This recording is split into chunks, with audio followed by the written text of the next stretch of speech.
Mesdames, Messieurs, bonjour. Ravi de vous retrouver pour cette nouvelle édition du JT Cultures et Marchés.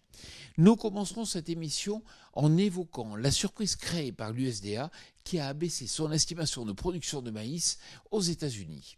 Nous intéresserons ensuite aux conditions excessivement humides au Brésil à la veille des moissons de soja, avant d'évoquer le ralentissement des exportations de blé russe et ses conséquences. Enfin, nous ferons un focus sur les exportations françaises de blé. L'USDA a véritablement créé la surprise en réduisant son estimation de production américaine de maïs.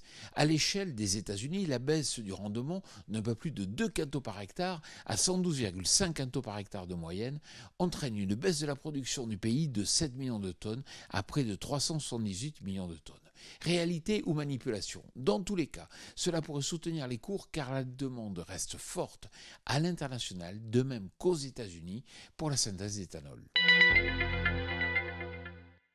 L'USDA estime la production brésilienne de soja à 169 millions de tonnes, soit un niveau record. Mais attention, pour l'instant, la récolte débute très timidement dans le Mato Grosso, avec seulement 0,7% des surfaces moissonnées. De plus, les 10 mm de précipitations attendues quotidiennement sur les 15 prochains jours pourraient encore compliquer la donne. La récolte pourrait ainsi être retardée, ce qui perturberait à court terme l'approvisionnement en graines de soja, et ce d'autant plus que les stocks brésiliens sont particulièrement faibles. La Russie a exporté un volume record de 24,5 millions de tonnes de blé sur les 5 premiers mois de la campagne.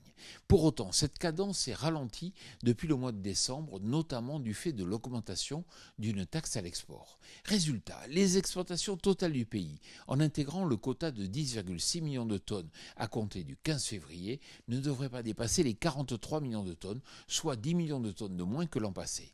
Et pour l'instant, cela semble être l'Australie qui en bénéficie. 3,5 millions de tonnes, c'est l'estimation des exportations de blé français vers les pays tiers selon France Agrimaire. Elle reste bien inférieure aux 4 millions de tonnes projetées par l'Office français au mois d'octobre dernier et bien loin des 10 millions de tonnes de la moyenne de ces dernières années. La faiblesse des achats chinois et l'exclusion de l'origine française de certains appels d'offres au Maghreb ne jouent pas en notre faveur. Cependant, le blé français parvient à trouver de la demande en France et au sein de l'Union européenne, ce qui limite la hausse de l'estimation des stocks de report français à 2,9 millions de tonnes contre 2,8 millions de tonnes en moyenne ces 5 dernières années. C'est pas glorieux, mais on limite la casse. Voilà, le JT Culture et Marché, c'est terminé. Je vous souhaite bien sûr une excellente semaine.